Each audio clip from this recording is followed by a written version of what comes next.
마가복음 3장 20절에서 35절 말씀입니다.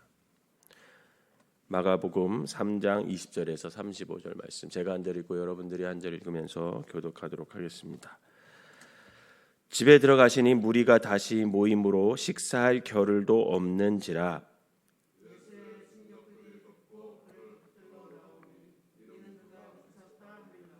예루살렘에서 내려온 서기관들은 그가 바알세불이 집혔다 하며 또 귀신의 왕을 힘입어 귀신을 쫓아낸다 하니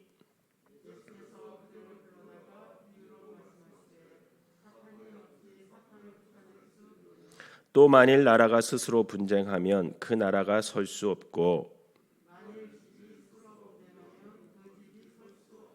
만일 사탄이 자기를 거슬러 일어나 분쟁하면 설 수 없고 망하느니라.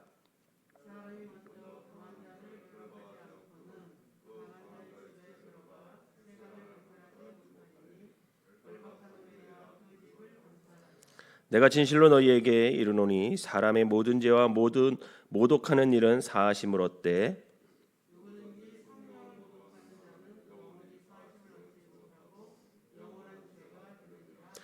이는 그들이 말하기를 더러운 귀신이 들렸다 함이로라.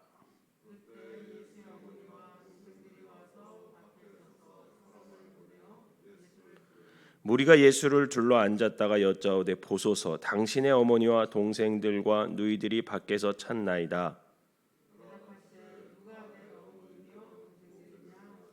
둘러 앉은 자들을 보시며 이르시되 내 어머니와 내 동생들을 보라.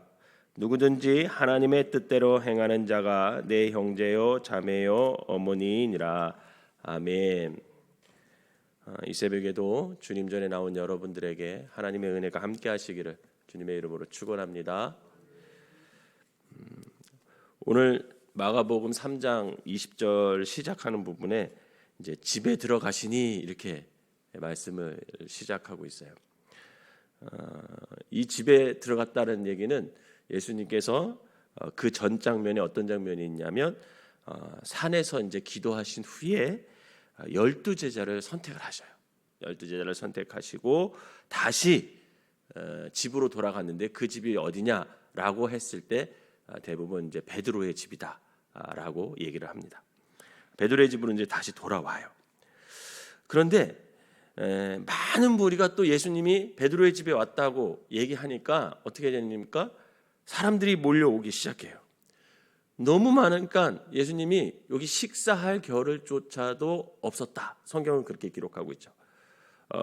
이것을 볼 때 정말 예수님이 열심히 사역을 하신 거예요. 정말 쉴 틈도 없이 예수님이 사역하셨음을 우리가 이런 문구를 통해 알 수 있습니다. 그런데 이때 본문에 보면 두 부류의 사람들이 등장을 해요. 두 부류의 사람들이. 어떤 사람들이냐? 예수님의 친족과 서기관들이 등장합니다. 예수님의 친족들은 왜 거기 등장하냐면 예수님이 미쳤다라는 소문을 들은 거예요. 그리고 그 소문을 들어서 그 친족들이 예수님을 붙잡으러 왔습니다. 여러분, 미쳤다 이 표현은요 헬라어로 엑스스테라는 단어를 쓰는데 제정신에 잃었다 이런 뜻이에요. 제정신이 잃었다. 근데 대부분 유대 사회에서 제정신을 잃었다라고 했을 때 이 단어를 사용해서 어떤 사람을 가리킬 때 그것은 귀신 들렸다 이렇게 통용이 됐어요. 그리고 또 서기관들도 예수가 바알세불을 가지고 있고 귀신의 왕을 힘입어서 지금 귀신을 내쫓고 있다 이렇게 얘기하는 거예요. 여기서 바알세불이라는 것은 사단의 이름이에요.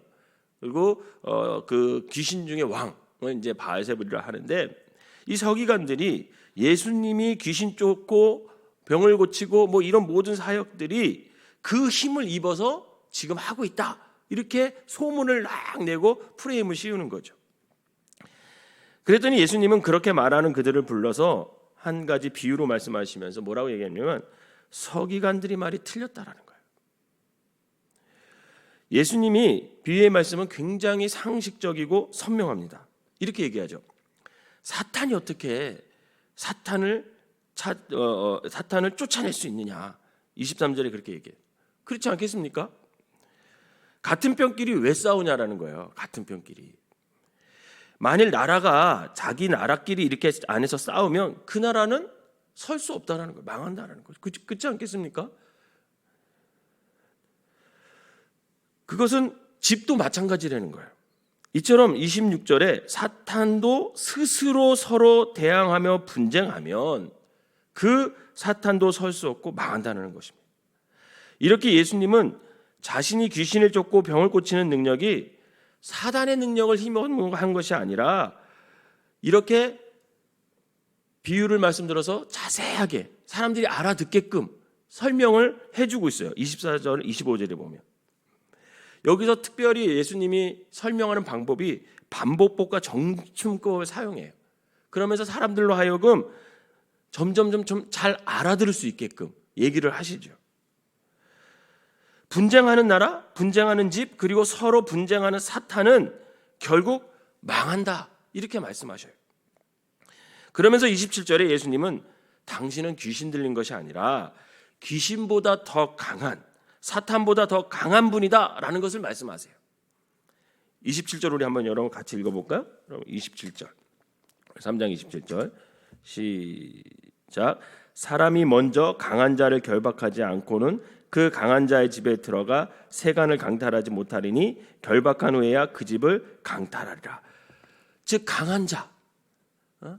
예수님은 강한 자라고 얘기하는 거예요. 강한 자. 즉 예수님께서 귀신을 내쫓을 수 있는 것은 귀신보다 사탄보다 더 강한 하나님의 아들이심을 여러분 믿으시길 바랍니다. 그래서 마가복음 1장 24절에서도 3장 11절에서도 귀신들도 예수님이 누군지 알아요? 하나님의 아들인 걸 알아요. 그래서 이렇게 귀신들도 예수님이 하나님의 아들임을 고백하고 그 사람에게서 떠나가는 일들이 일어났습니다. 예수님의 친족들과 서기관들은 예수님이 하나님의 아들임을 알아보지 못하고 미쳤다고 하고 귀신 들렸다고 말하고 있는 거예요. 그런데 이것은 굉장히 무서운 죄다 이렇게 얘기합니다. 28절 29절 읽어봅시다. 28절 29절 시작. 내가 진실로 너희에게 이르노니 사람의 모든 죄와 모든 모독하는 일은 사하심을 얻되 누구든지 성령을 모독하는 자는 영원히 사하심을 얻지 못하고 영원한 죄가 되느니라 하시니. 아멘. 이 말씀에서 사람의 모든 죄와 모든 모독하는 일은 사하심, 즉 용서함을 받을 수 있다라는 거예요. 그런데 누구든지 성령을 모독하는 자는 영원한 사하심, 용서를 받지 못하고 영원한 죄가 된다라고 예수님이 말씀하세요. 즉 성령을 모독하는 죄는 용서가 안 된다라는 겁니다. 그리고 나서 장면이 바뀌어요. 31절에서 35절 장면이 바뀌어서 그때에 이렇게 시작해요. 31절에 그때에 이렇게 시작하는데 이 단어를 다른 말로 바꾸면 그리고 이렇게 바꿀 수 있어요. 그리고 아마도 예수님을 잡으려고 친족들이 왔을 때 그때 예수님의 가족들, 어머니와 동생들도 함께 같이 왔어요. 그랬는데 사람들이 많아서 집으로 들어가지 못하고 밖에서 이렇게 걱정하면서 지키고 있었던 것 같아요. 그러고 보면 이때까지 예수님의 가족들은 예수님이 하나님의 아들이다 이런 것을 깨닫지 못하고 있었던 것 같습니다.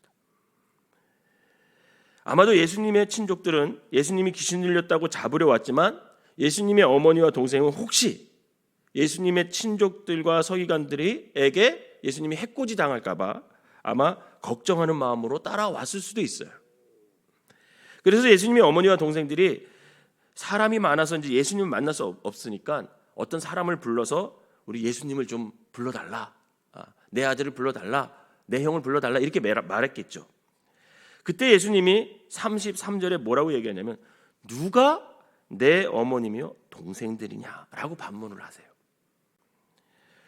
예수님의 말씀을 듣고 있던 사람들, 예수님이 이렇게 말씀을 듣고 있던 사람들을 가리키면서 뭐라고 또 얘기하냐면 이 사람들이 내 어머니와 동생들이다라고 말하면서 35절 이렇게 말씀하십니다. 마지막 절 35절 읽어볼까요? 시작. 누구든지 하나님의 뜻대로 행하는 자가 내 형제요 자매요 어머니니라 라고 말씀을 하십니다. 이렇게 예수님은 새로운 가족 관계의 형태를 선포해 주세요. 오늘 본문을 제가 이렇게 보면서 두 가지를 좀 생각해 봤어요. 첫 번째는 뭐냐면 성령을 모독하는 죄가 뭘까라는 거예요. 모든 죄는, 사람에게 짓는 모든 죄는 사하심을 받을 수 있고 용서함을 받을 수 있다고 하는데 성령을 모독하는 죄는 용서함을 받을 수 없대요. 그러면 이 성령을 모독하는 죄가 뭘까? 여러분, 죄는 여러 가지예요. 개인적으로 짓는 죄도 있고요, 서로 관계 맺고 있다가 짓는 죄도 있고, 윤리적인 죄, 사회적인 죄, 또 성경에서 말하는 죄, 죄의 형태는 굉장히 많습니다. 또 어떤 죄는 이 공동체에서는, 이 사회에서는 죄가 되는데 이 사회에서는 죄가 안 되는 것도 있어요. 이렇게 죄의 모습은 다양하고 우리는 늘 그 죄의 다양함 속에서 자유롭지 못하고 살아갑니다. 그리고 이 죄는 이게 분리되는 게 아니라 다 연결되어 있어요. 죄끼리는 다 연결되어 있어서 모든 사람이 죄를 피해서 온전한 모습으로 의롭게 살아갈 수가 어려워요. 그리고 우리 그리스도인들은 모두 죄에 속해 있습니다. 그래서 성경 로마서 3장 23절에 보면 모든 사람이 죄를 범하였음에 하나님의 영광에 이르지 못한다. 즉 모든 사람이 죄인이라는 거예요. 그런데 감사한 것은 우리 그리스도인들은 이 죄에서 자유케 되고 용서받을 길이 있어요. 왜? 바로 우리 죄를 위해 십자가에 못 박히신 그 예수님을 믿음으로 고백하면 저와 여러분들은 죄를 용서받을 수 있음을 믿으시길 바랍니다. 요한일서 1장 9절에 보면 만일 우리가 우리 죄를 자백하면 그는 미쁘시고 의로우사 우리의 죄를 사하시고 우리를 모든 불의에서 깨끗하게 해주신다라고 말하고 있습니다. 여러분, 이 말씀을 믿으시길 바랍니다. 복된 말씀이에요. 죄를 질 수밖에 없는 이 인간이 용서함을 받을 수 있는 길이 있다는 거죠. 너무 감사한 말씀입니다. 주님은 우리가 죄를 고백하기만 하면 모든 불의, 죄에서 깨끗하게 해주신다는 거예요.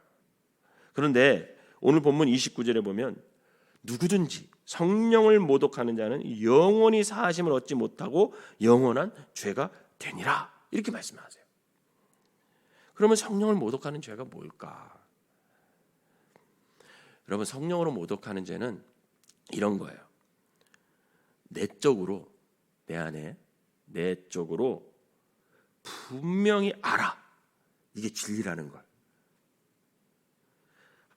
그런데 이게 하나님의 역사임을 알아, 하나님의 하신 일인 것을 알아. 그런데 그 하나님의 복음에 의존하는 것을 거부하는 태도, 바로 이것이 성령을 모독하는 죄예요. 마가복음 1장 3절을 쭉 읽다 보면요, 1장부터 3장까지 읽다 보면 지금까지 예수님은요, 성령의 인도하심을 따라서 귀신을 쫓고 병을 고치고 복음을 전하고 전도를 하고 가르치십니다. 그래서 수많은 사람들이 주님께로 모이고 그들 중에 귀신 들린 자들은 귀신에서 해방되고 병 있는 자들은 고침을 받았어요. 여러분, 이런 일들은요, 성령님이 함께하지 않으면, 예수님이 하나님의 아들들이 아니면 불가능한 일이에요. 하나님의 아들 구세주이신 예수님이 성령의 인도하심 따라 하나님께 순종함으로 말미암아 그런 놀라운 기적의 사건들이 일어남을 믿으시길 바랍니다. 그래서 수많은 사람들이 그동안 많은 선생님들보다 다른 거야. 이건 사람이 하는 일이 아니라 하나님이기 때문에 가능하다는 걸 알았어요.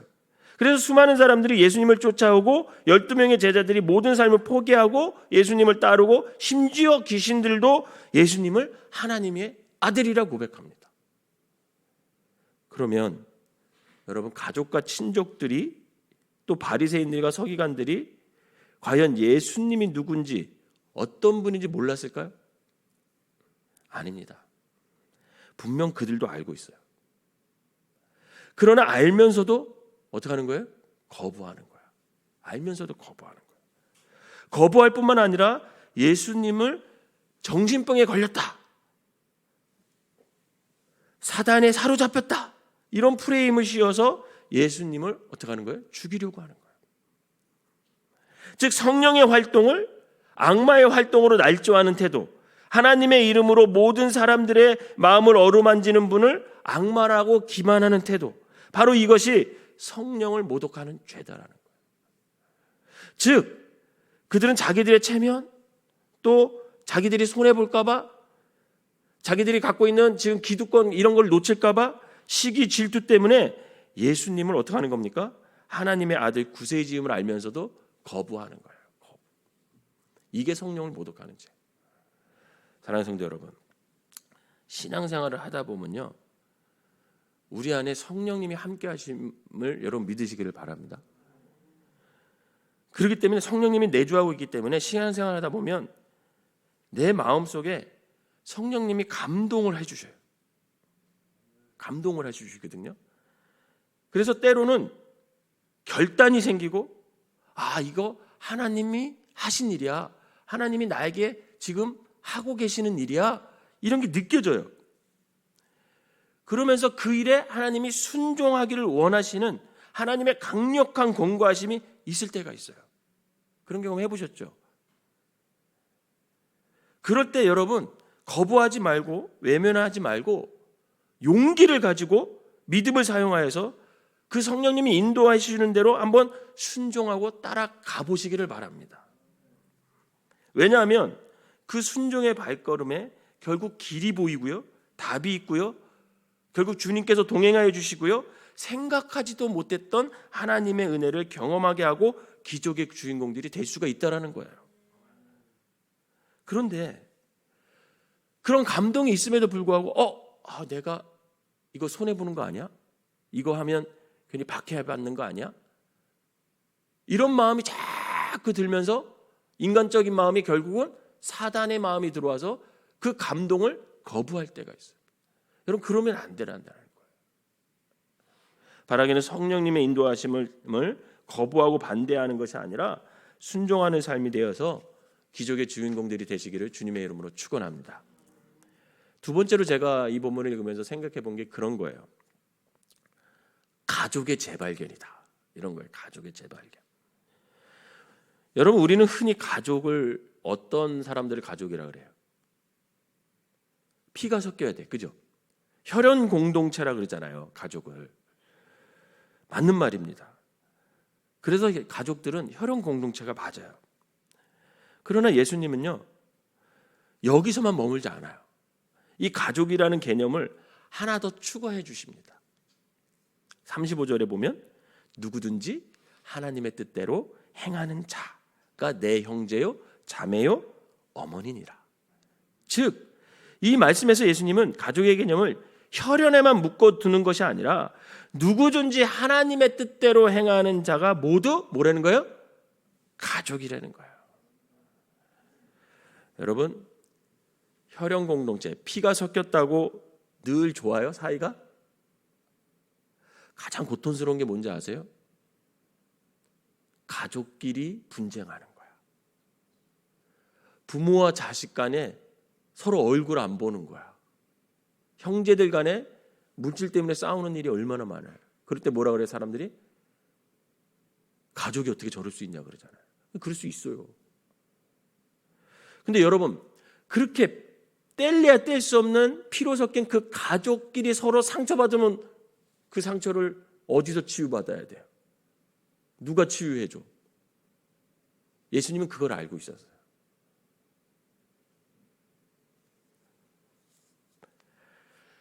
그래서 예수님은 하나님의 뜻대로 행하는 자들에게 함께 서로 위로받고 함께 서로 아픔을 나눠야 함을 예수님은 말씀하고 있는 거예요. 그래서 하나님의 뜻대로 행하는 사람들이 모인 교회 공동체, 그 사람들도 가족이야. 이렇게 우리에게 또 하나의 가족의 개념을 말씀해 주시는 거예요. 혈연 공동체를 부정하는 게 아니에요. 그것도 가족이야. 왜? 가족끼리 다 예수 믿을 수 있잖아요. 그런데 그 가족에서 너희들 상처받으면 어떡해? 어떤 피난처가 있어야 되잖아. 그게 어떤 피난처냐면 하나님의 뜻대로 행하는 자들의 모임, 교회 공동체, 그게 가족이라는 거예요. 그래서 교회 공동체 안에서 서로 무관심하고 살면 안 돼요. 피차 서로를 살펴줘야 됩니다. 그래서 교회 공동체 안에 누가 아프면 찾아가서 위로하고 전화라도 해야 되는 거예요. 제가 지난주에 어떤 권사님이 넘어지다가 팔을 다쳤대. 그래서 제가 전화했어요. 괜찮으시냐고. 지금 반기부스에서 괜찮대. 어제도 우리 박근지 목사님과 함께 이제 코로나가 딱 터지고 나서 뭐 거의 1년 이상 안 보이던 30대 신방하면서 다시 한번 교회에 이제 나오라고 그렇게 얘기했어요. 왜? 함께 더불어 살아가야 할 가족이니까. 오래 못 본 사람들에게 관심을 갖고 안부를 전하고 교회에서든지 밖에서든지 자꾸만 만나야 합니다. 자주 보자고. 여러분, 가족은 더불어 살아야 합니다. 서로 중보기도를 해줘야 돼요. 그래서 여러분, 교회 공동체 안에서 중보기도 부탁하세요. 나 이런 기도 제목 있어, 기도 좀 해줘요. 이렇게 부탁을 하세요. 재정적으로 어려운 사람들이 있으면 살펴줘야 됩니다. 관계적으로 나를 힘들게 하는 사람들은 분명히 교회 안에 있어요. 그래도 참아줘야 돼요. 이런 모양 저런 모양으로 서로가 피차 달래고 애쓰고 참아가면서 그렇게 서로를 돌보며 살아가야 합니다. 왜냐? 우리가 모두 하나님의 뜻대로 행하는 자들로 모였기 때문에 그래요. 여러분, 우리가 왜 선교하죠? 왜 선교해요? 생판 모르는 저 캄보디아 왜 선교합니까? 저 인디안들, 호피족, 나바오족 우리 교회에서 지금 선교하잖아요. 중국 선교합니다. 왜 그 나라에 선교하고 왜 우리의 아까운 재정을 후원합니까? 그 사람들 모르지만 본 적 없지만 거기 있는 사람들도 어떤 사람들이에요? 하나님의 뜻대로 모인 자들이에요. 즉 예수님께서 연결해 주신 가족이기 때문에 선교하고 중보기도하고 우리가 우리의 재정을 흘려 보내는 거죠. 사랑하는 성도 여러분, 우리가 예수님의 이름으로 모였다면, 우리가 함께 교회 공동체에서 같은 하나님을 찾는다면, 그래서 그 하나님의 뜻대로 행하는 마음을 먹었다면 저와 여러분들은 가족임을 믿으시기 바랍니다. 서로 연결되어 있어요. 가족끼리는 싸워도 다시 화해하고 살아야 돼. 가족끼리는 미워도 다시 한번 기회를 줘야 돼. 가족끼리는 돌봐줘야 하고요, 살펴줘야 하고요, 가족끼리는 자주 왕래해야 되고요, 연락하고 안부를 물어야 하고 자주 밥도 같이 만나서 먹어야 됩니다. 가족끼리는 힘들 때 도와야 하고 부족할 때 채워줘야 하고 아플 때 위로해줘야 합니다. 그리고 함께 중보기도 해야 합니다. 오늘 말씀을 정리합니다. 성령님께서 여러분들의 삶을 인도하실 때 거부하거나 외면하거나 불순종하지 마시고 온전한 순종을 통해 하나님의 기적을 체험하시기를 바랍니다. 그리고 하나님의 뜻대로 모인 교회 공동체원들이 가족임을 우리가 알아 서로 더불어 살아가는 삶으로 여러분들의 삶을 살아가시기를 주님의 이름으로 부탁을 드립니다. 기도하겠습니다. 사랑과 은혜가 충만하신 하나님 아버지, 감사합니다. 우리에게 용서할 받을 수 있는 길을 열어주시니 감사를 드립니다. 그러나 우리가 성령을 모독하는 죄는 짓지 말게 하여 주시옵소서.